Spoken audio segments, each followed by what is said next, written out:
Hello, everybody. My name's Tim Kretschmann, and I'm here to read a children's book because I know there's a lot of kids that are shut in, can't get at things, and thought I would present this book. Let's see if we can. The like, How to Care for Your Monster. It's a scholastic book. It is written by Norman Bridwell. Norman Bridwell is the guy that created Clifford the Big Red Dog. For some reason, that was a huge hit. This, not as much. There was a second book called Monsters Holidays, which was okay. This is the better book. Uh, you cannot find this book very easily. I've seen it on eBay. It is on Amazon for $928 for a new copy. A used one like this is probably 28, 30 bucks. But I think it's a great book. We set this up. Hopefully this is going to work out. There we go. So that's the book cam. How to Care for Your Monster by Norman Bridwell. And I'm going to be reading this thing out of this camera right here. So that ought to be interesting. Let's take a look at the back. The artwork is a lot of what makes this such a great book. Published in 1970. Have a new monster as a pet? Worried about how to groom him? What or whom to feed him? How to keep him healthy, happy, and howling? Here's all you need to know, including how to catch your very own Frankenstein vampire, mummy, or the werewolf. So, that's the book we're going to read. I thought it would be appropriate for otherworldly culture. So, and it is one of my favorite books when I was a second or third grader. So, it is illustrated by Norman Bridwell as well, so it'll look a lot like the Clifford books. So, let's see here. How to Care for Your Monster. So you want to own a monster? Many people do these days. You can bring a monster into your home. It's just a matter of finding one you like. This book will tell you how to get your monster and how to keep him healthy and happy. See, I don't have an entire production staff, so you're going to see me, like, turning pages. So, there we go. If you're lucky enough to live in a town that has a monster store, getting a monster should be easy. Just show Dad the ad and ask him for some money. Thank him and run before he asks questions. Monster? Most monster stores open at midnight, so you may want to take along a friend. Not sure she's going to stay a friend. Okay,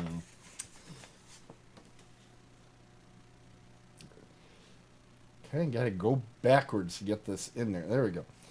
If new monsters are too expensive, buy a used monster. Check them carefully. Used monsters might be slightly damaged. Some have been thrown over cliffs or burned a little in old windmills by angry owners or hard-to-please villagers. If you can't buy a new or used monster, perhaps you can have one made to order. This was before Amazon, kids. Now you can get your monster on Amazon. The Frankenstein monster is put together in a way I would rather not go into. Making one is not a do-it-yourself project.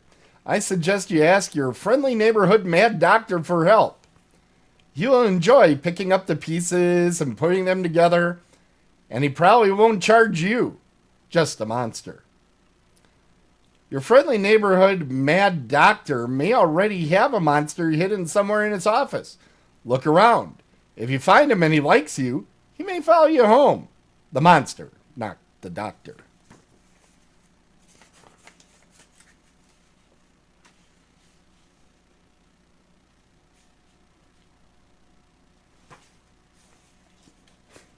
Hard to keep track how I'm doing this. Here we go.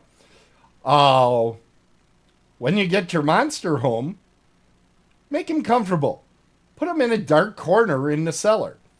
The darker the better. He's used to caves and old rotting windmills. He'll feel better the first night if you rattle a chain and shriek a little. Frankenstein monsters don't usually eat, but they do need electricity now and then to keep them going. You remember that Dr. Frankenstein brought his monster to life with a good jolt of lightning. If yours seems sluggish and dull, hand him a metal pole and send him out to play in a thunderstorm. Alone. He'll love it.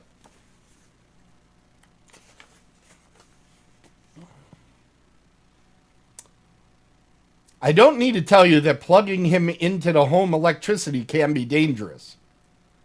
It can cause trouble. Bzzzt.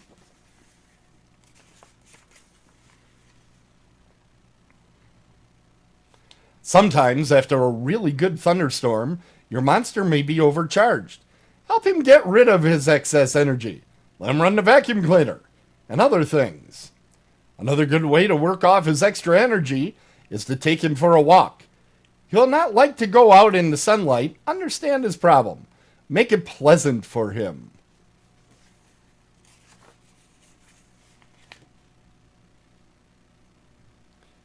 If he wants to explore a few dark cellars or manholes, let him. A little curiosity never hurt anyone.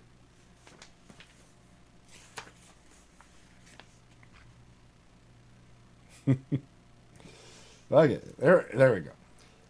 Your Frankenstein monster enjoys meeting people. Introduce him to your friends. They'll get a real charge out of him. Frankenstein monsters are the nicest kind of monster because they look like monsters all the time. Give your monster pride in his appearance. Polish his neck and wrist bolts. And sew up any loose stitches. If you can't sew, maybe Mom will help. Good luck. To keep his skin a nice smooth green, try using your big sister's green eyeshadow. She doesn't seem too jazzed about that. You know what I mean? Oh, here we go. Halloween is a big night in any monster's life. Help him make the most of it. Take him trick-or-treating. Here's the trick. And now, here's the treat. Frankenstein monsters have a real sense of fun. Yo!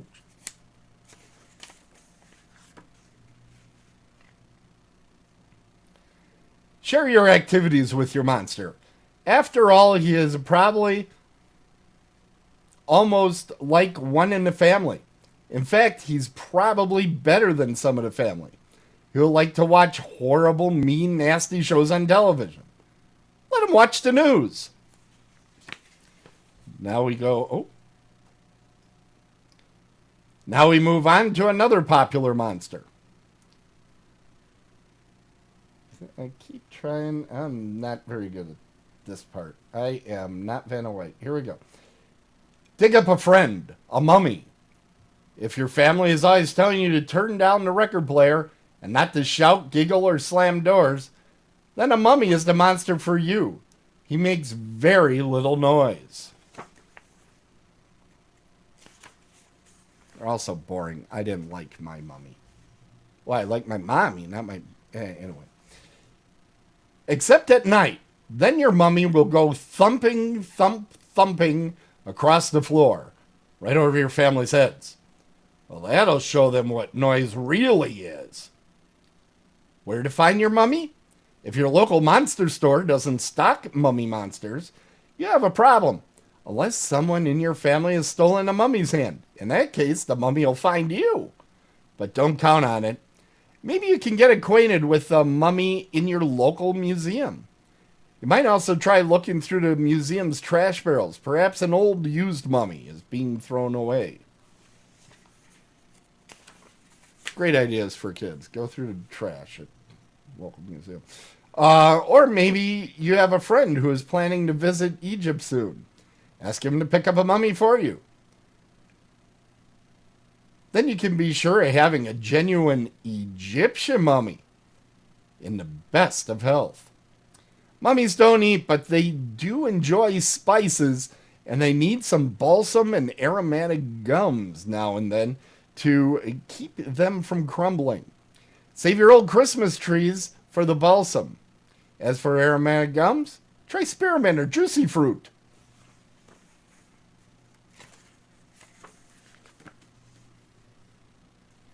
Keep the mummy dry. No one likes a soggy mummy or mommy. The outer wrappings can be dusty, but not dirty. If your mummy gets dirty, take off the outside wrappings. Don't unwrap him too far, though. Let your little brother or sister play with him. Mummies like to bury things in the sandbox. They also like to play with blocks. Mummies are good at building pyramids.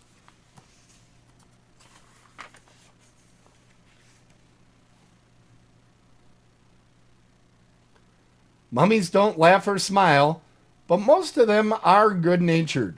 This is surprising when you know what they went through to become mummies. Mummies like to have fun too, so when a salesman comes to the door and asks to see your mummy, let him. Once in a while, after a mummy comes to live in your house, you'll start having bad luck. What you have is the mummy's curse. Don't blame the mummy. If somebody woke you up from a 2,000-year sleep, you'd be pretty grouchy too.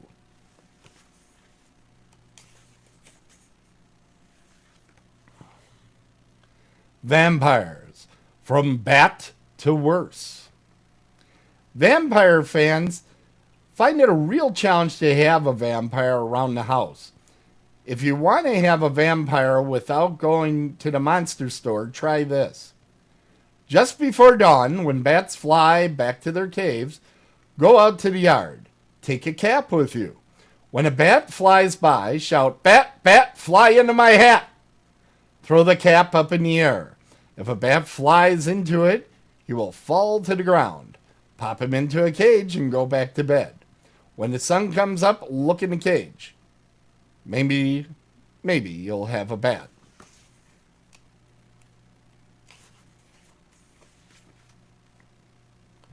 Or you may have a real vampire. If you do, introduce yourself and ask him courteously if he's looking for a new home. He probably is. Vampires change owners often. Vampires are very dignified and polite, but they have rather peculiar habits of eating and sleeping. So don't bother to fix up the guest room. Your vampire will be happier in a damp corner in the cellar, with his own special bed to lie in when he goes to sleep at dawn.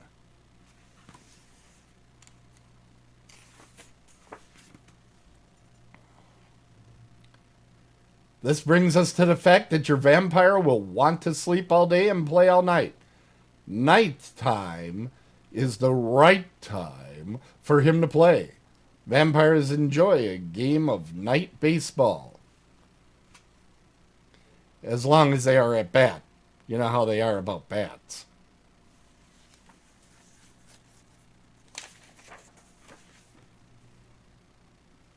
They also enjoy playing badminton. Now we come to the biggest problem a vampire fan must face. Vampires don't eat the foods we do. They crave a special liquid diet.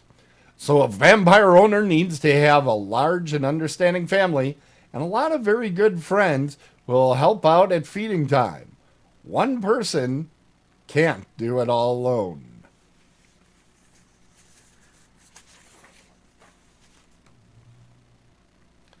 But if your vampire should enjoy too many midnight snacks at your expense, just rub garlic on your neck. He hates garlic. It'll keep him away. It'll also keep away mom, dad, brothers, sisters, friends, the dog, etc. Vampires hate other things. Serve your vampire hot cross buns, and he will leave the table. Vampires do not cast reflections in mirrors. They hate mirrors for that reason. They are very conceited about their appearance, however. So you'll have to keep your vampire looking neat. In that case, you may prefer a shaggier monster. Can you guess which one that's going to be? Werewolves. Here today, gone tomorrow.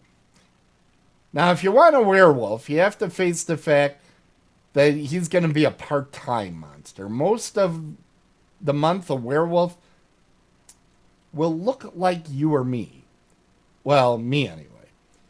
But when the moon is full, He'll be a real monster and well worth the wait. Werewolves like full moons, wolvesbane, and boys and girls. Tell your friends to lock up their little brothers when the moon is full. That is the best time to catch a werewolf, when the moon is full. Take a handful of wolfsbane out of the woods and wait. Wolfsbane is the werewolf's version of catnip. Drives them wild.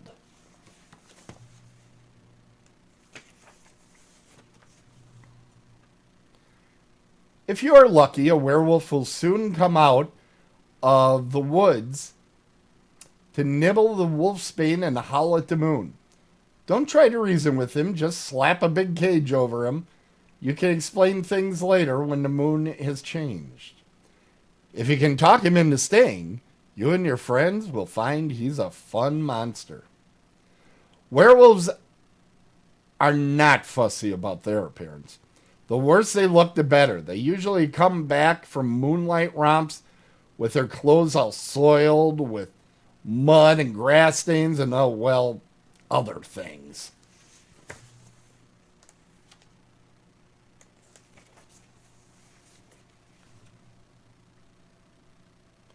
While the moon is full, it is wise to keep your werewolf well fed with raw meat and wolfsbane. Otherwise, he may stop by the neighbors for a little snack. If he acts sluggish and out of sorts, take him to the doctor or to a veterinarian. Which one you take him to depends on the moon. Don't delay. It could be distemper.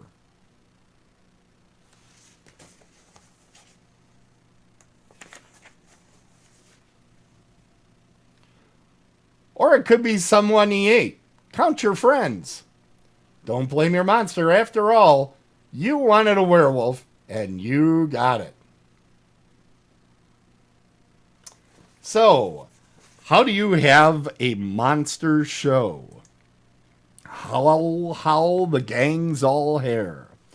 When you and your friends all have monsters, it will be fun for the owners to have a monster show. Give prizes for the best ones. Why should the dog and horse lovers have all the fun? The show must be held on a night when the moon is full so that all the monsters will be monsters. Choose a place where they will be at their best. Any haunted house or deserted graveyard will do. You will need judges. There must be someone you know who is used to dealing with monsters. How about your teacher? Here are some tips to the judges on what to look for in monsters before awarding the prizes.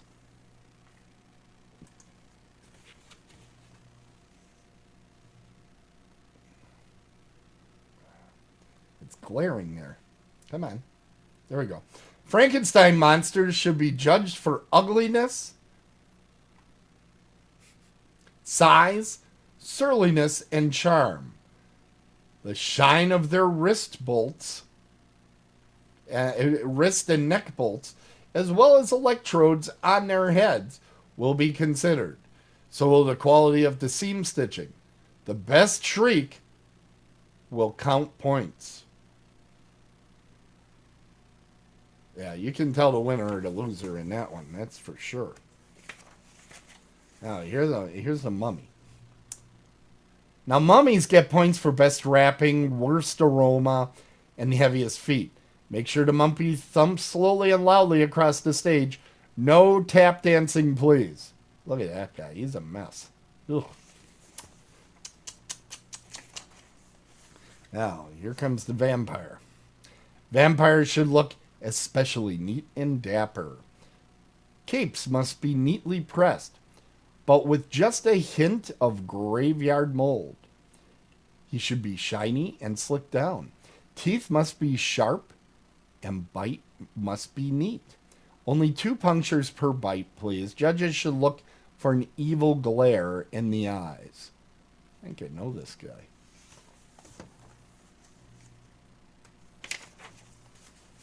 That was my favorite.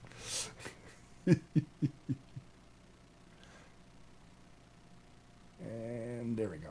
The werewolf will be judged for the length and coarseness of his hair and the size and sharpness of his claws. His howl will be judged. The louder the better. His ability to recognize the moon will also be considered. If he howls at a light bulb, you might as well take him home right away. That's a sad-looking werewolf. As for the prizes, give the mummies ribbons. They love ribbons. Never give a silver medal to a vampire. Vampires are terrified of silver for some reason. Toss a vampire in an old dime sometimes and see what happens.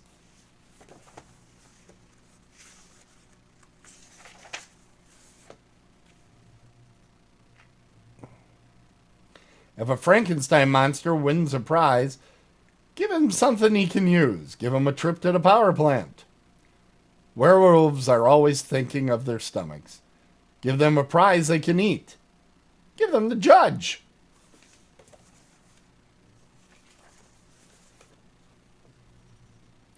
Sometimes monsters are better to give than receive. For that brother or sister or friend who is very special to you, choose a gift that will bring new surprises each day throughout the year and be a reminder of you. Give a monster. He won't know how to thank you. There, that's all you need to know about monsters. Now go out and catch one. Don't be the last one in your neighborhood to have a monster.